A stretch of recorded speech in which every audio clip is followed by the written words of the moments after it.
A perky face looks out from the pink and blue cover of the American translation of Sayaka Murata's Convenience Store Woman, originally published in 2016 in Japan, where its publisher says it sold a stunning 660,000 copies. The face is round, framed by a sleek seaweed bob, sitting on a small white plate. It's smiling from the side of a rice ball, much like those sold to hungry business people in the Japanese convenience store where the book's narrator works. The little humanoid figure invites a smile in return, even as we hover over it, preparing to eat it. It's conscious, but it's also fodder, created to be consumed. This tension animates Convenience Store Woman, a quiet novel about a 36-year-old woman, Keiko Furukura, who has been working at the same convenience store for 18 years. The work, often a last resort for people in between jobs or just starting their careers, has been her haven for half her life. Keiko is a misfit of sorts, a woman uninterested in the societal structures, love, marriage, childbearing, career, that those around her have profoundly bought into. The novel, in a translation by Ginny Tapley Takamori that debuted in the U.S.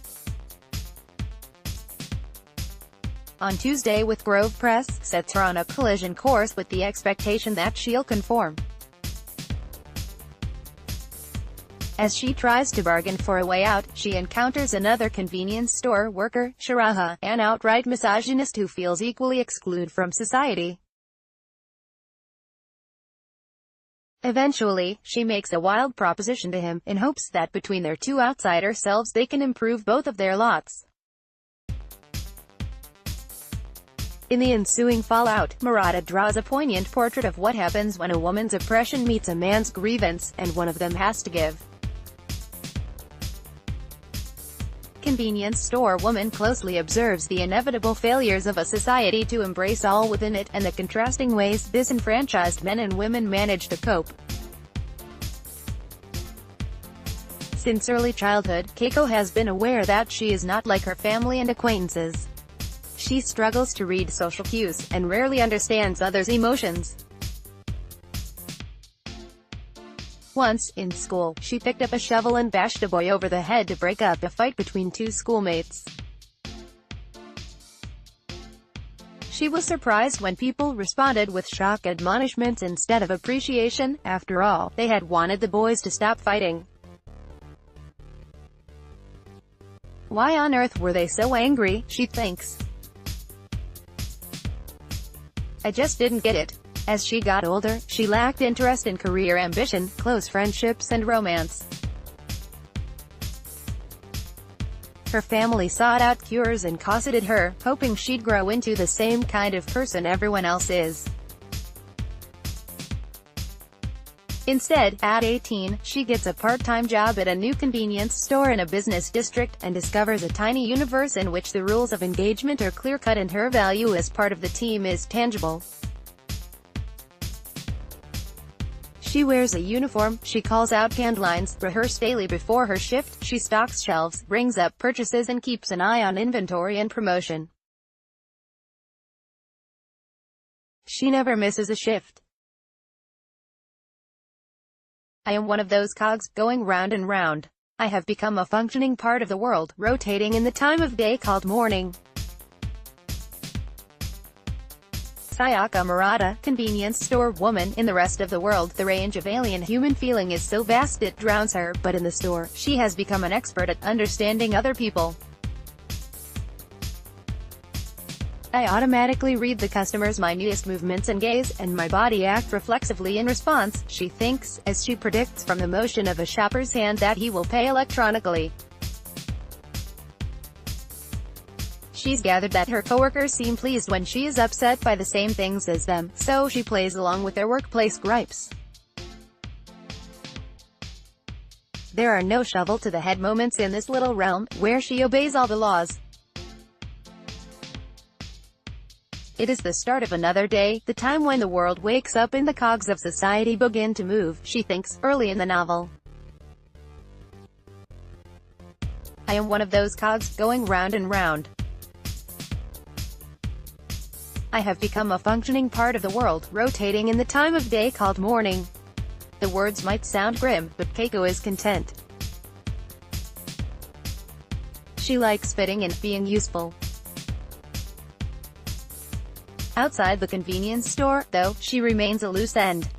In her late 30s, she's still single and hasn't gotten into a career-track job.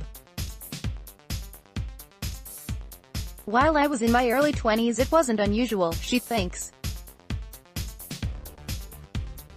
But subsequently, everyone started hooking up with society, either through employment or marriage, and I was the only one who hadn't done either.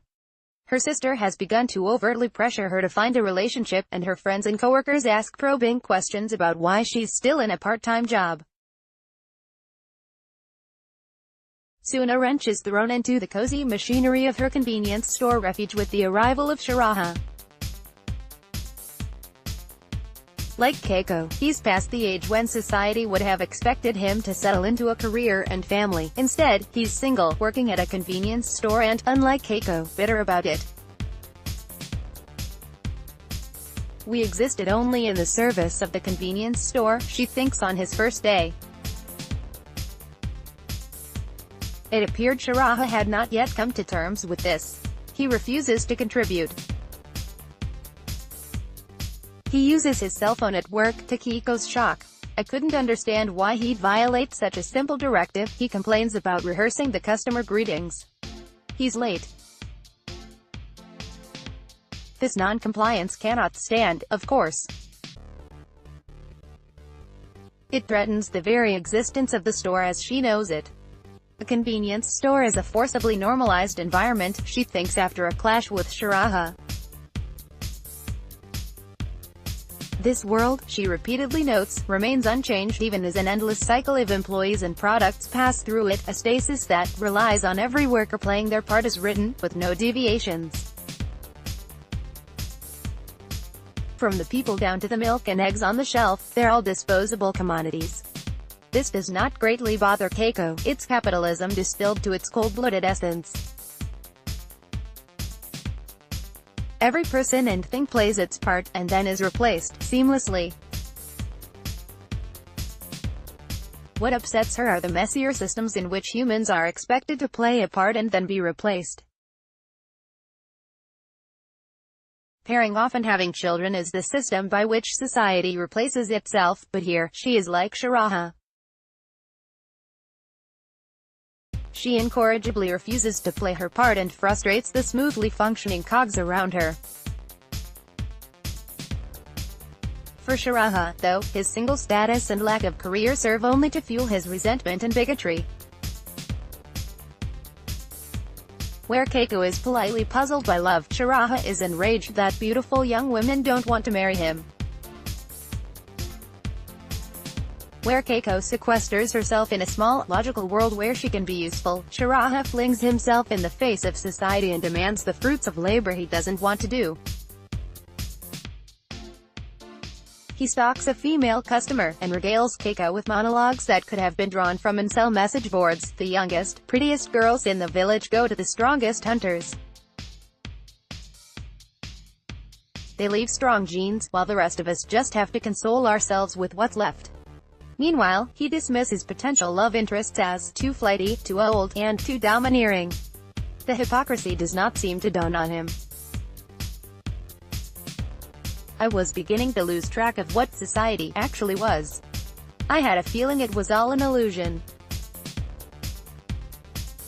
Sayaka Murata, convenience store woman, unbothered by his vitriol, Keiko is able to handily dissect his arguments. When he complains that women will flock to him once he starts his hypothetical business, she points out, well then, wouldn't the proper way be for you to do that first? He has no reply. But when he complains that they live in a dysfunctional society, and since it's defective, I'm treated unfairly, she finds herself agreeing. I couldn't even imagine what a perfectly functioning society would be like, she thinks. I was beginning to lose track of what society actually was. I had a feeling it was all an illusion. Through the eyes of perceptive, dispassionate Keiko, the ways in which we are all commodified and reduced to our functions become clear. It's unclear as what other option we have. We all want to be individuals, and yet we also want to fit in somewhere. We all want to be seen for our own intangible humanity, and yet we see others for their utility. Even Keiko, who is bemused and irritated by the expectations placed on her by society at large, expects perfect order and compliance within her own miniature version of it. If society is an illusion, it needs to be a collective illusion in order to sustain itself. As for perfectly functioning, each kind of society will function better for some than others. Were Sharaha to design his perfectly functioning society, for example, I expect women like myself would have some complaints. In their arrangement, meant to be mutually beneficial, Shiraha's expectations eventually clash with Keiko's and then take over. Even in the scheme dreamed up between the two outsiders, something has to give to create a sustainable system, and what must give are Keiko's needs. It seems all too fitting that Murata's disaffected man, Shiraha, lashes out at a cold world with demands and reproach, while the female narrator quietly seeks out a space within that unwelcoming world where she can contribute. To anyone living in the world today, in Japan or the US, it should come as little surprise that the sharpest consequences for a man's pain and a woman's pain both fall, in the end, on women. Download.